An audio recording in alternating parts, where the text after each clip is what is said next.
እግዚአብሔር ከተማውን ያናውጣል። እግዚአብሔር ነገስታቶችን ያናውጣል።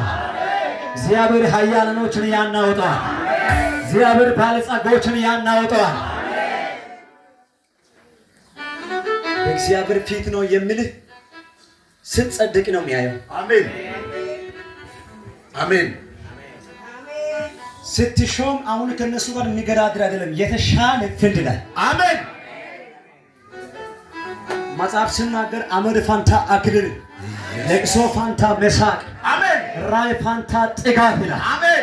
የተራበ ሰው ነው ጥጋብን ሲጠግብ ነው ጠገብኩ የሚለው። አሜን። ጠግቦ የሚኖር ሰው ጥጋብ አይገባምና ዘንድሮ እግዚአብሔር የምድረ በዳ ኑሮን ያበቃቸዋል። ይኸው ታያለህ።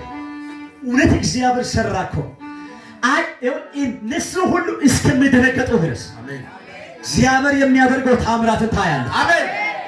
ብዙ ነገር ከተናገረ በኋላ ያልተፈጸመ ስለሆነ ሁሉ እንደዛ ነው ብላችሁ ታስቡ አድርጋችሁ። ከዚህ በኋላ በእኛ ዘመን ላይ የሚሰራው የእግዚአብሔር ኃይል ልዩ ይሆናል። ይናገራል፣ ይፈጸማል። እግዚአብሔር አለ ከነቢያትም አልሰማም ያልጸለየ ሰው አንተም ሁሉ ጸልዋል። ሁሉ በቃ ትንሽ እስከ ትልቁ ድረስ ዛሬ ነው የመጣሁት። ብዙ ነገር አልናገርም እንጂ ዛሬ ነው የመጣሁት። እቺ ከፍ አድርጎ አንተ ቢዘገይም በእርግጥ ይመጣል። ታገሱ። እሱ ግን አይዋሽም። እሱ ግን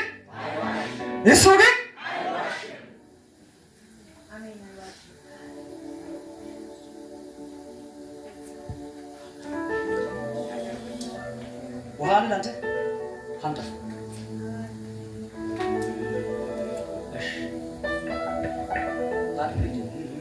በኢየሱስ ስም አጠብኩኝ። ጌታ በኢየሱስ ክርስቶስ የመከራ የሐዘን